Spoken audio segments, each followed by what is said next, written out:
আমার hair transplant হয়েছে almost 9 months. গত বছরের মে মাসে করেছিলাম শেষের দিকে। তো সেই থেকে 9 মাস পূর্ণ হয়েছে। এর মধ্যে অনেকবার আপডেট দিয়েছিলাম সবাইকে যে কীরকম গ্রোথ হচ্ছে বা কেমন প্রোগ্রেস হচ্ছে, ডেভেলপমেন্ট হচ্ছে। তো ভাবলাম 9 মাস পরে আবার একটু প্রোগ্রেসটা দেখাই। তো এর মধ্যে কিছু আপনারা উপরে ডানে বামে দেখবেন আমার বিফোর অ্যান্ড আফটার ছবি। তো সেইগুলি ফেসবুকের কল্যাণে ওই যে আসে না যে 2 বছর 5 বছর 7 বছর 9 বছর আগের ছবি মাঝে মাঝে রিমাইন্ডারে আসে। তো সেগুলি আমার আসে। তো সেগুলি দেখলে আমি নিজে নিজেই বিফোর অ্যান্ড আফটার দেখি, and it's a tremendous change. যদিও আমার ফোনের ক্যামেরায় আসে না অত সুন্দর করে, বাট অ্যাকচুয়ালি সামনাসামনি অনেক সুন্দর। তো যারা হেয়ার ট্রান্সপ্ল্যান্ট, যদিও আমি বলেছি আগে কয়েকবার, হেয়ার ট্রান্সপ্ল্যান্ট সম্বন্ধে যাদের অত বেশি ধারণা নাই, এটা কিন্তু এরকম না যে নকল চুল লাগিয়ে দেয় যে কয়দিন পরে পড়ে যাবে, বা একই সাইজের একই লেংথের যে চুল দিয়ে দেয় সেটাই থাকবে, তা না কিন্তু। সংক্ষেপে একটু বলে নেই যে হেয়ার ট্রান্সপ্ল্যান্টটা কী। তো হেয়ার ট্রান্সপ্ল্যান্ট হচ্ছে বেসিক্যালি যখন আমরা ট্রান্সপ্ল্যান্ট করতে যাই তখন আপনার পুরা হেডটা শেপ করে ফেলে, কমপ্লিটলি একবারে ক্লিন শেপ। তো শেপ করার ফলে বুঝতেই পারতেছেন ওখানে আর হেয়ার বলে কিছু থাকে না। তো থাকে হইলেও হেয়ার ফলিকল বা ওই যে নিচে যে রুটসগুলি থাকে সেটা। তো ওরা হেডটা শেপ করার আগে ওরা একটু দাগ দিয়ে নেয় যে কোন কোন জায়গা থেকে আপনার হেয়ার ফলিকল বা রুটগুলি আনবে। তো আপনার সাধারণত আমরা যারা বল্ড হইতে থাকে ফ্রন্টাল এরিয়াতে থাকে, বা রিসিডিং হেয়ার লাইন থাকে, বা ক্রাউন এরিয়া খালি থাকে। তো আপনি যাদের পিছনে চুল থাকে সেখান থেকে ওই যে রুটসগুলি বা ফলিকলগুলি এখানে এনে লাগায়।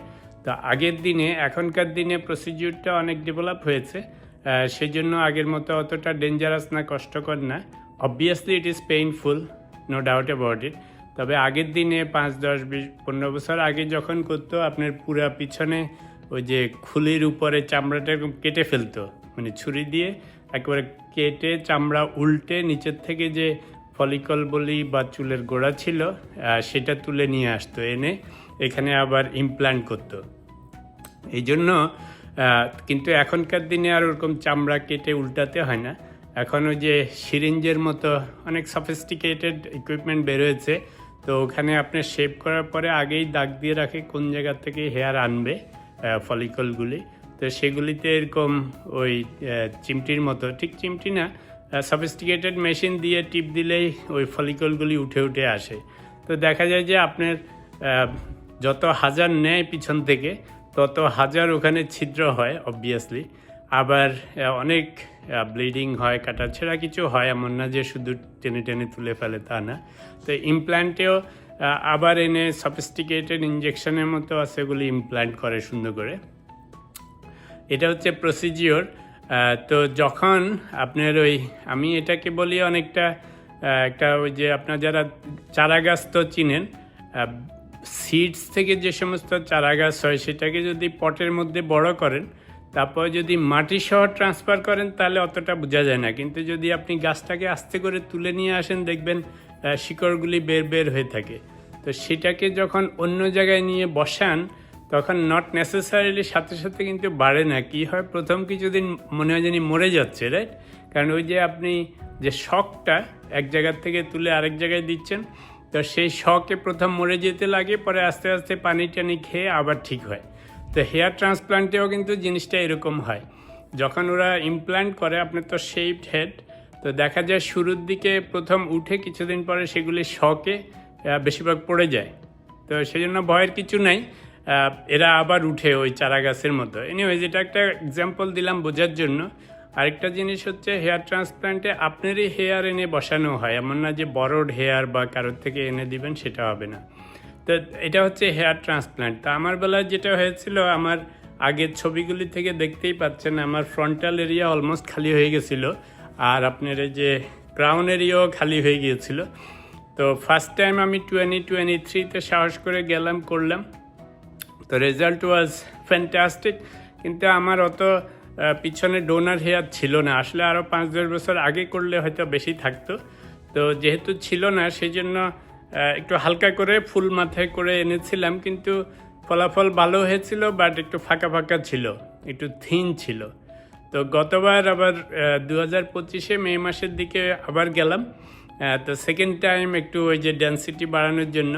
The result is fantastic. You can see I'm not bald anymore, right? Definitely it looks gulf of difference. I'm very, very happy. Not much maintenance. তবে একটা জিনিস বলবো, সেকেন্ড টাইম হেয়ার ট্রান্সপ্ল্যান্ট করার পরে আমার এই যে ব্যাক সাইডে যে ডোনার এরিয়া থেকে এনেছে, ইটস বিন অলমোস্ট 9 months, কিন্তু স্টিল ওখানে ব্যথা বেদনা আছে, একটা জায়গায় এরকম ফুলে আছে, একটু পেইন আছে। তো এতদিন লাগবে মনে করি নাই। তো আমার একটা ধারণা যে যেহেতু সেকেন্ড টাইম একই জায়গায় কাটাছেঁড়া করা হয়েছে, তো অবভিয়াসলি হয়তো হিলিংটা একটু বেশি লাগতেছে, বিশেষ করে ডান দিকে একটু এরকম ফুলা রয়ে গেছে, ব্যথা বেদনা আছে, কিন্তু বাঁ দিকে তেমন নাই। এনিওয়েজ আশা করছি হয়তো ওভার টাইম ঠিক হয়ে যাবে। তো overall the result is fantastic. যারা হেয়ার ট্রান্সপ্ল্যান্টকে মনে করেন যে বুয়া বা ফেক বা হোক্স, আমি জেনুইন পার্সন, নর্মাল পার্সন আপনাদের মতো। তো আমারটা যখন হয়েছে অবভিয়াসলি আপনাদেরও হইতে পারে। I am so very happy.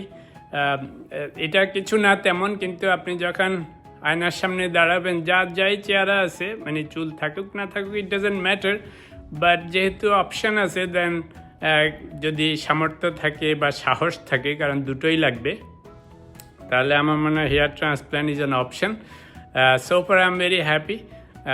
তবে মনে হচ্ছে না যে খুব বেশি পড়ে, কারণ আমি যখন 23-তে করেছিলাম, সেগুলি 25-এ আবার ফুল হেড শেপ করে নতুন করে করিয়েছি, মানে ডেন্সিটি বাড়ানো, ওরা আগেই দেখে নেয় কোথায় কি হবে। তো প্রসঙ্গত বলে রাখি, আমি করেছিলাম ইস্তাম্বুলে, টার্কি, দুবারই ওখানে করেছি, অ্যান্ড দুবারই I was extremely happy and satisfied.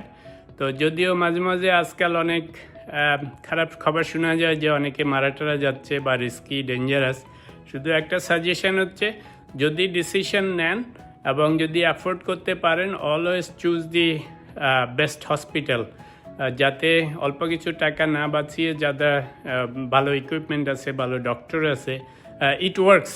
Simple কথা হচ্ছে যে I am the example, this whole procedure works, it's really really good and it feels good. তো যাই হোক, ভাবলাম একটুখানি, অনেকদিন কথা বলি না আমার হেয়ার ট্রান্সপ্ল্যান্ট নিয়ে। আমি খুব খুশি যে এইটা কেমন করে সাহস করেছিলাম 2023-তে ফার্স্ট টাইম, ভাবি না যে সেকেন্ড টাইম যেতে পারবো, সাহস করে আবার গেলাম। The result is quite satisfactory, and আপনারা দেখতেই পাচ্ছেন ডানে বাঁয়ে উপরে আমার পুরনো ছবিগুলি। তো obviously I look much better. যদিও এটা it doesn't matter, but still যেটা বললাম, সব মানুষই সৌন্দর্যের জন্যই তো সব কিছু করে। মেয়েরা হাজার হাজার ডলার খরচ করে মেকআপের জন্য, কাপড় চোপড়ের জন্য। আমরা স্যুট, কোট, অর্নামেন্ট, কত কিছু সবাই কেনে, রাইট? গাড়ি বাড়ি, সব সৌন্দর্যের জন্য। তো যে সৌন্দর্য শুরু হয় আপনার বডি দিয়ে, if there is an opportunity and you can afford it, why not? Anyways, যদি সামনে কিছু চেঞ্জ আসে জানাবো আপনাদেরকে, বাট আপাতত এভরিথিং ইজ গুড।